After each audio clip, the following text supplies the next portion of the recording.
We are the Hayden Group. We are a branding and marketing services agency, and we believe that marketing leadership begins with good strategy and great brands. We offer all inbound and outbound marketing services. All of our services are brand-centric and are designed to engage customers. So the future of women's health, it's a big topic, possibly too big to squeeze into a single evening, but well worth the effort.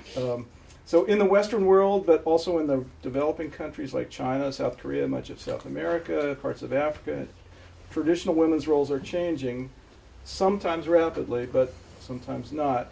Huge issues and obstacles remain, both in developing and more developed nations, including everything from rape and domestic violence to second-class care in some places, inadequate consideration of physical and emotional differences between men and women in others, huge range of challenges from mutilation of young women's bodies in some cultures to problems diagnosing and treating women's illnesses, even in theoretically more advanced nations. So how to meet these challenges and first to understand them is probably one of the most important forms of progress for our planet as a whole to master in the coming decades. Most of the experience of the last 100 years or so shows that advances that help women help entire society. So getting to vote, becoming more active in the workplace, having, being able to lean in, all these things are helping us all, not just so the future of women's health. It's a big topic, possibly too big to squeeze into a single evening, but well worth the effort. So in the Western world, but also in the developing countries like China, South Korea, much of South America, parts of Africa, traditional women's roles are changing, sometimes rapidly, but sometimes not. Huge issues and obstacles remain, both in developing and more developed nations, including everything from rape and domestic violence to second-class care in some places, inadequate consideration of physical and emotional differences between men and women in others, huge range of challenges from mutilation of young women's bodies in some cultures to problems diagnosing and treating women's illnesses, even in theoretically more advanced nations. So how to meet these challenges and first to understand them is probably one of the most important forms of progress for our planet as a whole to master in the coming decades. Most of the experience of the last 100 years or so shows that advances that help women help entire society. So getting to vote, becoming more active in the workplace, having, being able to lean in, all these things are helping us all, not just women. And you can fight about things later on if you'd like. I like to shake things up once in a while. Anyway, so they're helping societies become more productive, healthier, less bound by traditional constraints that no longer make sense if they ever did in our times. So, and yes, since we're deep in the heart of Silicon Valley, it's possible that technology will help us make progress on some fronts, although I'm guessing our panel tonight won't see a technological revolution alone as the answer. So, first I'd like to introduce our three distinguished panelists, each representing a different perspective on our topic tonight. All are unusually passionate proponents of women having more power over their own lives and more access to health care that makes sense to them and for them. Dr. Camran Nezhat is a highly acclaimed surgeon with ties to Stanford and UCSF, an expert on reproductive endocrinology and infertility, the inventor of video laparoscopic surgery, and perhaps a surprising women's health activist. He grew up in Iran, and his mother had a huge impact on his life and his choice of profession, or possibly in his case, a calling.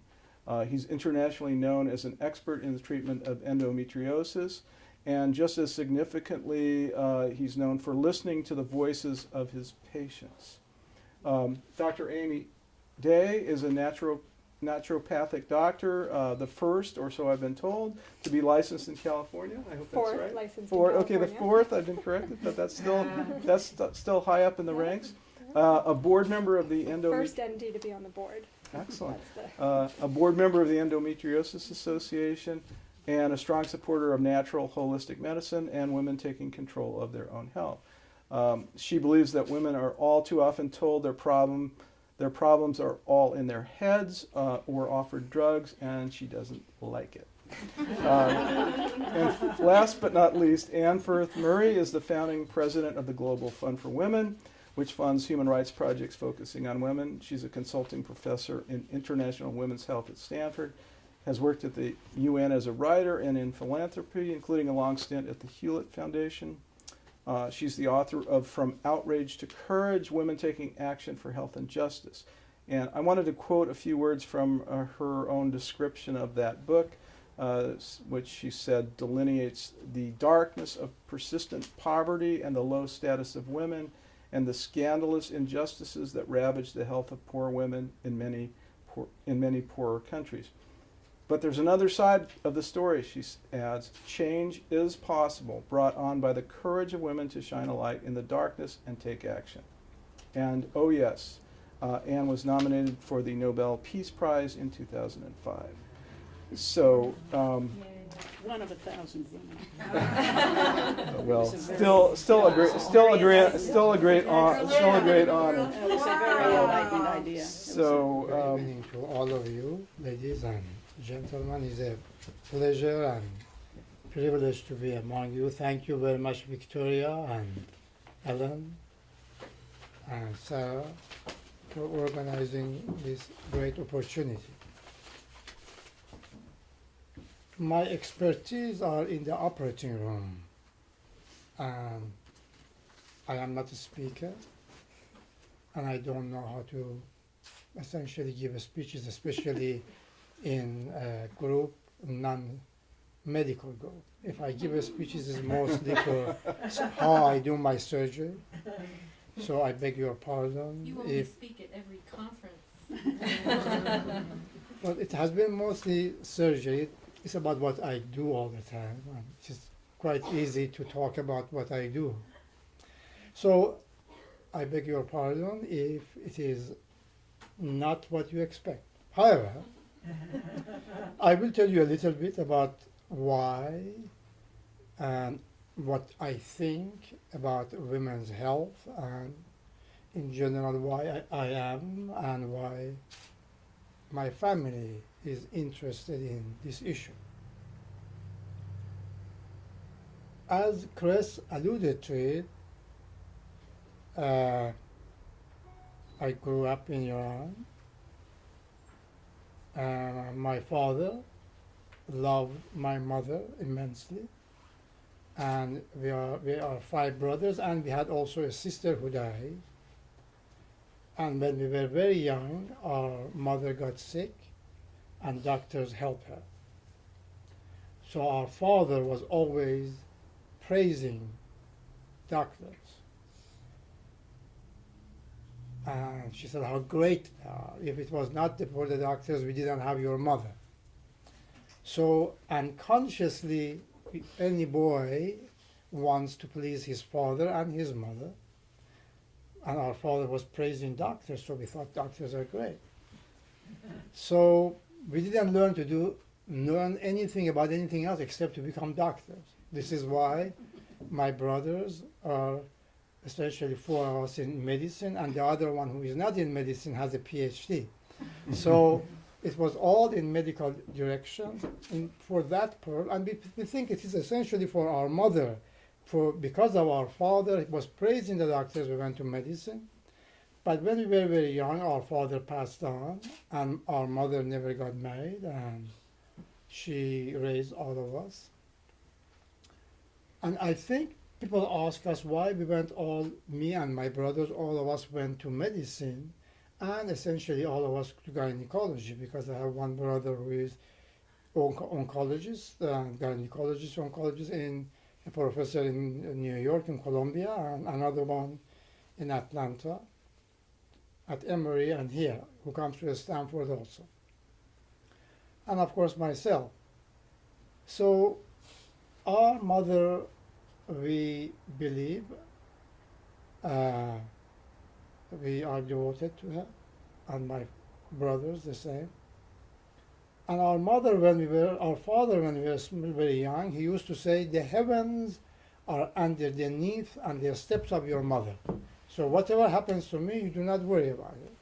your mother would take care of you, and we believed the heaven is how our mother walks. And to this day, we believe whatever have done is for her. And our mother had some problems, and I don't want to get too personal about it, and I don't say this because we need any kind of sympathy or anything, it doesn't matter. She did have some issues that unfortunately pain in women is real, and there are so many subjects of women's disorders that in the society, due to several factors, have women and their health issues has taken second step, a backseat. When a woman goes to an emergency room, even now, with a chest pain and having cardiac disease, often they think she has had eaten something bad. It is her stomach, while she has a heart disease. Women have been accused of all kinds of things when they have pain. As recent as not too long ago by Freud, who called them hysteric. The word hysteria, hysteric woman, comes from hystero. Hystero means uterus. So even as recently, in the 50s, if a woman has menstrual cramps, bad pain, they call it either hysteria. Recently, sometimes they call it this woman, oh, you have PID, pelvic inflammatory disease. You have sexual disorder. I see women who have never had sex with anybody, but today, when they go and see their gynecologist, they say, well, you have PID. So how do we get PID? Not by immaculate conception. And the woman says, well, the doctor doesn't somehow believe she hasn't had sex. You know, he says, these are real. This happens today. And you go back years, hundreds of years further, until thousands of years later, at the time of Hippocrates, when a woman had pain, they thought her uterus is angry. They called it angry uterus. They thought the uterus is traveling. So they used to take women, tie them to a ladder, upside down, shake them, that the uterus goes back to itself, because it was the traveling uterus. At other times, they have thought, perhaps, how could a woman be totally normal during the whole cycle? When she gets her period, suddenly she has so much pain that she wants to kill herself. She has to go to the emergency room. So they thought perhaps this woman is possessed by demons. So they tried to use exorcists on them, or they took these women, they threw them in the river, cold rivers, that the demon leaves them. And of course, this has been for poor women, for rich women. The sister of Napoleon Bonaparte, she was accused of the same disorders. They call them nymphomaniac women. They thought some of these women, virgin disease. They thought, oh, the uterus is hungry for sex. And if they have sex, and if she gets pregnant, the problems disappear. So these are not fancy, these are not the stories I'm telling you. We did a very, very great story. We published a large paper about this last December, that we took 5 years to research this article. For thousands of years, these issues have been real for women, and because physicians could not feel them, sometimes some of these disorders, medicine was not advanced enough to diagnose it, then they said, well, it's psychological, it's in your head. And unfortunately, that issue still continues to this day. I see people from all over the world who come to me, and it's very simple. Come and see the letters that they have written me in my reception, that people have accused them of all kind of psychiatric medication and disease, because simply they have period or they have pain and nobody is willing to listen. Why? because the society has accepted that the curse of Eve, that is a real thing, that period pain is normal. Because women for thousands of years have believed that pain is normal.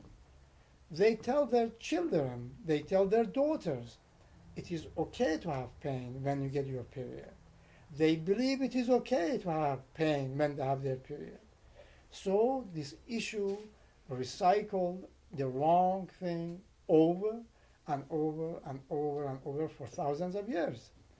And nobody is really going to do that, anything about it, unless women do it themselves. I am a man. He is a man. Why, if I become so excited about to do this, I can do it to a certain level? That is, unless there is somebody, something that touches me, that I decide to at least do this. Why? Because I have operated for more than 14,000 women. To my knowledge, nobody, no surgeon, dead or alive, has done as much surgery for women with endometriosis and fibroid that I have done. Thank goodness I have never lost a patient. And over the years, I am still passionate about it, and I see how one disease could ruin the life of people. And how could the same, if it is addressed by simple measures, how it could change the life of people. And the one who saves one life saves the whole world. And I have been lucky and privileged to have a gift, to have been able to help many, many women. And when you help a woman, you help her husband, her children, her father, her mother, as a whole, you help the whole society. As I mentioned to you, it became gradually great to me, and I acknowledge, and I say because of our mother, my brothers and I, we went to medicine, we went to our gynecology, and we have published more than any scientist, surgeon, to our knowledge, about these medical journals about endometriosis. We have published a lot of papers, and we have changed to some degree the mind of some physicians, and we have moved the mountain an inch. But we don't believe that is enough. We finally thought that if we want to do something that it is significant, we got to get it of the people, for the people, by the people, as Lincoln said that. I was lucky to work with Barbara Page, who is here, for the past 12 years. An impassionate and liberal activist interested in women's issues and fairness. She did a lot of research for me. She has traveled all over to the Library of Congress, the other libraries in Washington, to Vienna, to essentially do a lot of research for my work and endometriosis. And when I was frustrated and telling her, she says, well, let's do something about it. And we have been talking about it, and we decided to really put my money and my family, our money where our mouth is. We have decided to put approximately more than $1 million of our own money that we might even have to borrow. You have to imagine and think about it. I am not a venture capitalist, or I am not a CEO of the Google or Yahoo. I am a simple surgeon, but we have decided this issue is important enough for us to fund an issue that will empower women themselves, as the civil rights groups they did for Martin Luther King, until African Americans decided that it is time to do something about it. They said, I don't want to sit in the back of this bus anymore, and they were ready to go and do something. We are willing to help women to do something themselves, and we have started this Million Woman March for the next year in Washington, And it has been incredible how it has become viral by women themselves on the internet. We have done no publicity. I have known Sarah Sherwood from Stanford for years, and we can ask her. She is the only person that I know in this regard. I recently, last week or this week, I asked her, Sarah, it is probably time to do some press release that we are going to do something in Washington. We are planning to do a congressional luncheon there. What I want to achieve is I like to, they say, by yard is hard, by inch is a cinch. If simply I empower and share my experience with a small group, with a congressional luncheon that we are organizing in Washington with my friends, and get some women who are interested, that they take the cause, they come and they say, look, there is no reason for women to suffer 1 out of 4, or 1 out of 4 of you by the time women, by the age of 60, you will have fibroids. 80% of women with fibroids have endometriosis. These are benign diseases that could be devastating for people. And if we put enough researches on it, we can discover what's going on about it. We can treat, we can do something about it, and if we find a treatment for this, that we are close to it, we are going to find a problem for ovarian cancer. So, Cam, I think we're going to have to come back to this and go to... let me give me 1 second to sure. finish. I was almost there. Okay. So this is, in general, my view of the whole thing. Surgically, what I have developed, practically they say it has changed the world or revolutionized the world of surgery, but it is time for women, we want to work with them to help them to change the whole world. Excellent. So,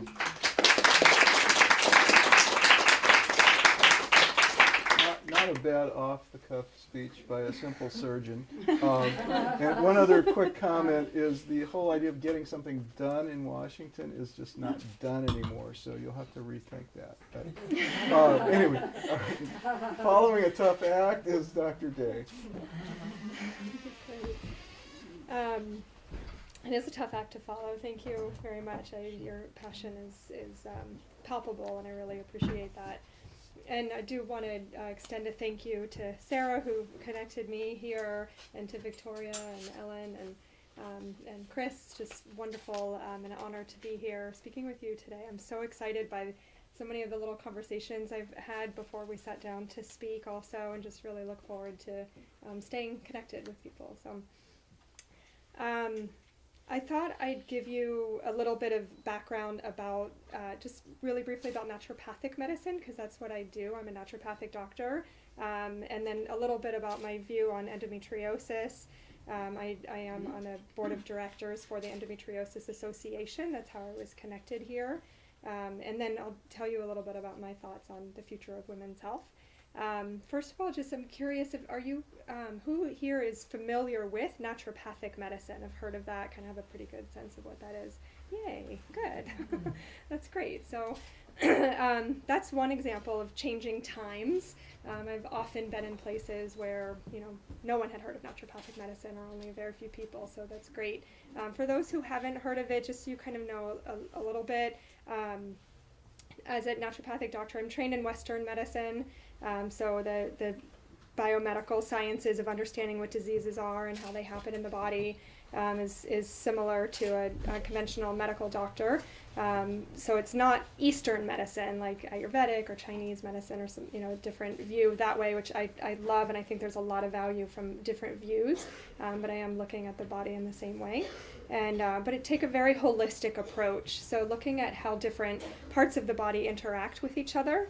And looking for underlying causes and looking at how to support the body's own efforts to heal itself. I have a deep belief in the idea that women's bodies and bodies in general are trying to achieve balance, and that it's our job to help support that process. and being proactive about our health also. So a little bit about endometriosis then.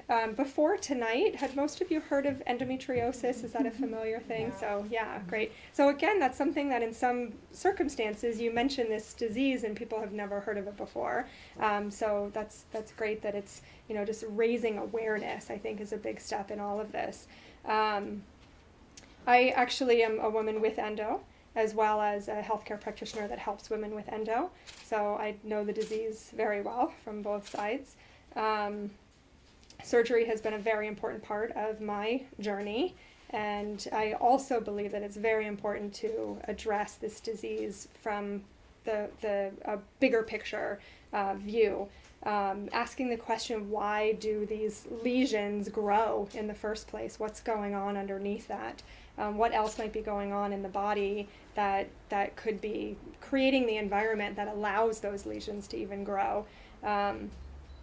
There are aspects of the immune system and hormonal imbalances that are going on, and I think it's a big part of where we're moving with the efforts to help women with endometriosis is to learn more about that in the bigger picture.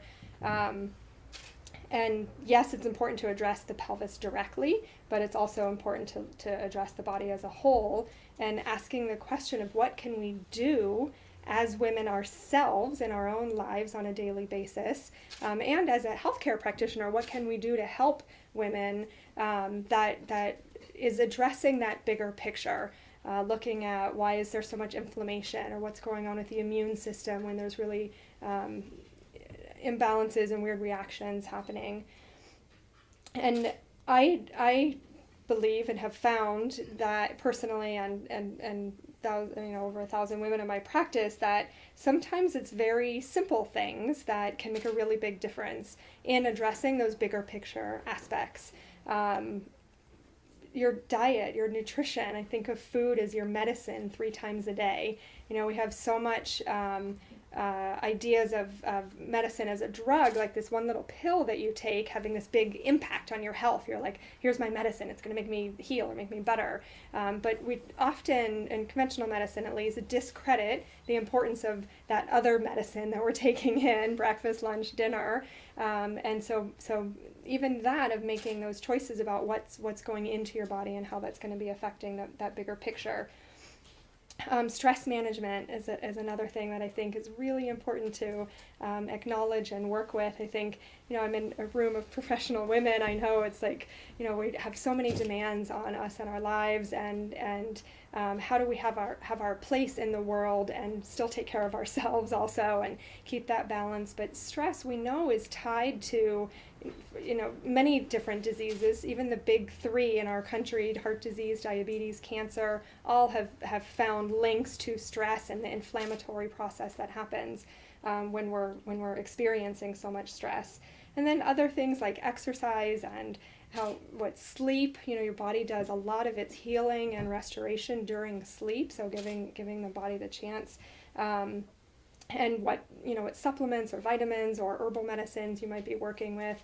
All of those are tools that can really make a big difference in the experience of women dealing with these conditions, the pain and the period problems. And it's really important to offer these other options to women. So then, so thinking about the topic for today of the future of women's health, I think it's good to remember perspective. I know I'm one that I always think, when I think about the future and how I want things to be, it's important to remember how things used to be. And I think Dr. Nezhat brought that up, as did Chris, of remembering what the history has been in the world of women's health and the world of women in culture and society in general, and just really recognizing that even not very long ago, and even currently, to some extent in our country, and certainly in other developing countries also, that we've come a long way from that already. And just to acknowledge that, and just have a sense of gratitude and thanks to the women who have come before us also, and probably some women in this room too who have made a difference already, and know how much better it is now. And then thinking and looking forward to the future. Women's health, the future of women's health. I think in medicine, women's health has often been thought of as the pelvis. It's, what's going on with the uterus. And you turn them upside down and get their uterus in the right place. That's a very interesting story. That's, what's happening here. And forgetting to look at the woman as a whole body. That's really important to take a step back and realize that there are other aspects going on here. So with that in mind, I was thinking about the points that I wanted to make this evening, and I wanted to speak of where I think the future of women's health is going from 3 different parts of our bodies. And one is that I think the future of women's health is on our minds, and that I feel like we're moving in this direction where women are paying attention to their health and being more proactive and having health be part of the mindset, and recognizing that keeping yourself healthy will make a difference for your own future, or getting your body healthy prior to conception can really make a difference for the health of the next generation. So that idea of just keeping healthcare more on our minds, I think the generation before and some in the past have just not paid as much attention to health. We've been taught to get busy and do other things in our lives. So I think coming back to this place of having it on our minds to take care of our health. I also think the future of women's health is in her own hands. I think that's a really important aspect of what we're wanting to talk about tonight is women taking charge of their own health. The medical system has very much so been built up to be that the doctor has all the answers.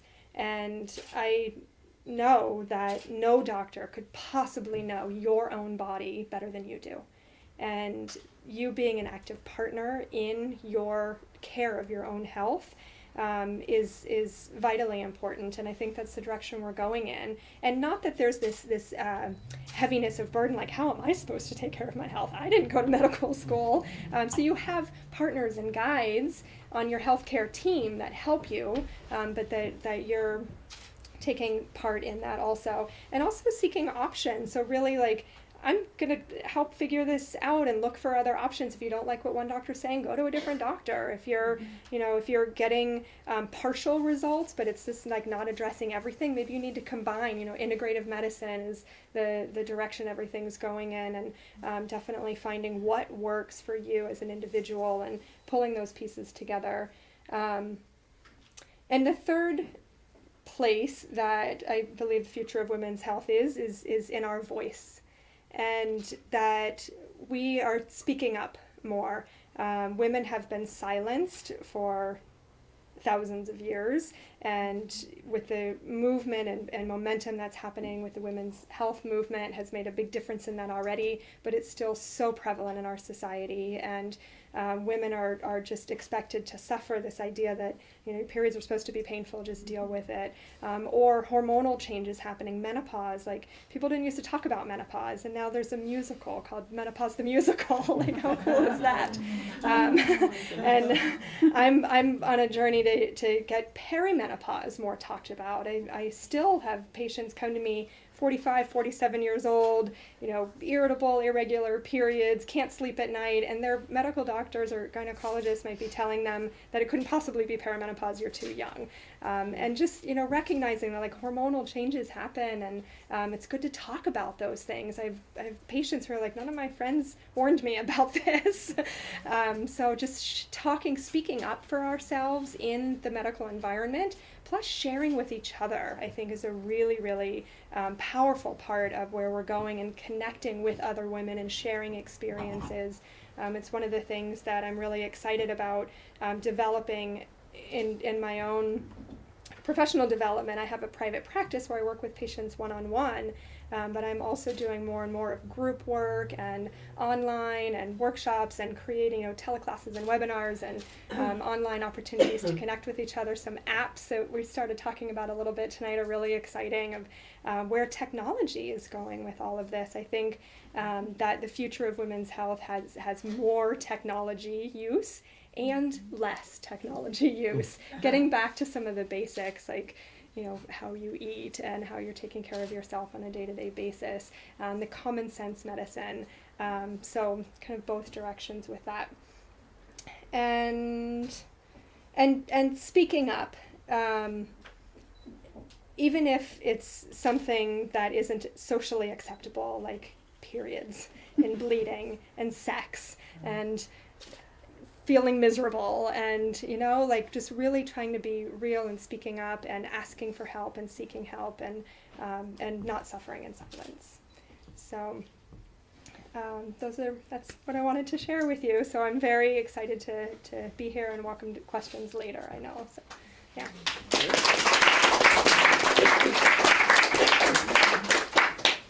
Interesting. Our first two speakers have both alluded to the importance of women speaking up for themselves and getting out, even if it means getting out into the street and marching around, to get attention to what they think is important and what they're feeling and what's happening to them, and not let somebody else do their thinking, talking, speaking, feeling for them. I have a question. Okay. Just thinking in terms of technology, and this is to both of you who've spoken so far, do you think that we have Da Vinci, obviously, and we have new technology in testing, right? Are there any other technologies that are coming up, biotechnologies that are coming up, that you think will be important for the future of women's health? There could be none, I don't know. Who do you want to say, me or her? Both of you, Is it whoever wants to go for it. I don't know that I know much of. I mean, biotechnologies. If you're talking about things that are used in the practice of, Any that I'm not technologies sure. But what I think of is apps and tracking things and better ways to watch the progress over time and communicate between the doctors and the patients more effectively and efficiently, and in the management of where you are in your treatment process and what's working and what's not working, and using technology to help that process. Definitely. You think we'll see more of? Absolutely. Yeah. Absolutely. I more and more I learned of an app tonight that I didn't know about before. I'm just like, every time there's like this app and this app and this app, and even things that help people in their lives make better choices, like grocery shopping apps that give you information about what kinds of things to be choosing for your nutrition, or it's all lots there to come. And it seems like a small thing, but it really is not a small thing, because it could be a really big thing in one woman's health, Yeah. right? Mm-hmm. Could you define what Da Vinci is for the I'm general gonna let the audience? expert define Yeah, it. okay. Well, the question is the information and the technological or the revolution which has happened at the present time because of the computers and the computer enhanced technology.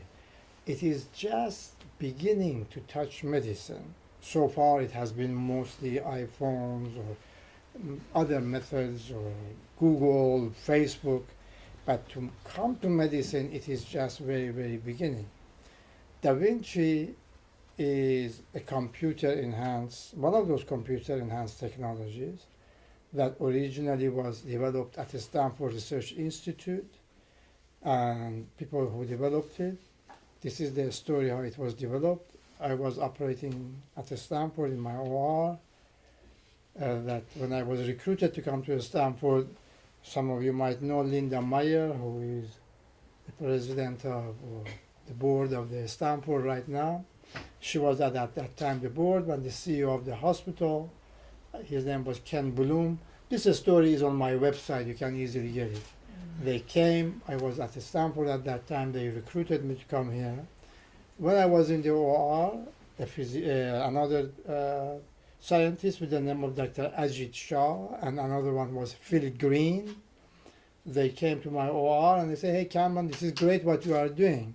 How can we make it for more surgeons to do minimally invasive surgery?" Minimally invasive surgery, for those of you who might not know, is instead of making large incisions in the abdomen, we make small incisions for anything, including cancer, for bowel resection, for prostate resection, for cancer of prostate, for cancer of uterus, for benign condition. that instead of making large incision, that patient stays in the hospital 5 to 7 days and recovers.